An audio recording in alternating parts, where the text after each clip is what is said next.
এই দেখো এই গোলুমোলু কিউট বাচ্চাটাকে দেখেছো? এটা কে জানো? এটা হচ্ছে আমার বান্ধবীর ছেলে, যে সদ্য সদ্য জন্মেছে। আর তাকে দেখতেই আমি যাচ্ছি, যাওয়ার আগে কি নেবো ভাবছি। তাই বাড়ির সামনের দোকানে এটা পেলাম আর জনসনের সেটটা নিয়ে নিয়েছি। বাকি আমি পৌঁছেও গেছি আনন্দপুর না, মুকুন্দপুরের আমৃতে হয়েছে। এখানে শ্রাবণীও চলে এসেছে। আর এই যে ববিতার খুশি দেখেছো? আমরা ওখানে বসে জমিয়ে আড্ডা দিয়েছি, এই যে কাকিমা। আর তারপরে আমরা গেলাম নার্সারিতে। এই যে কি মানে দৌড়ে মনে হচ্ছিল যেন চটকে দিই। যাই হোক, দারুণ সুন্দর হয়েছে, কিউট হয়েছে। একদিন গিয়ে আবার ভালো করে ব্লগ করব। আর তারপরে আমরা ফিরে এলাম বাড়িতে।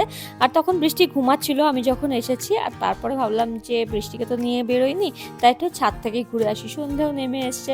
কিছুক্ষণ আমরা মা, মেয়ে আর আমার মা, মানে 3 জেনারেশন মিলে ছাদে বসে প্রচুর গল্প টল্প করলাম, মজা করলাম। আর তারপরে নিচে নেমে এলাম। এইভাবেই কাটলো আমাদের আজকের দিনটা। বাই।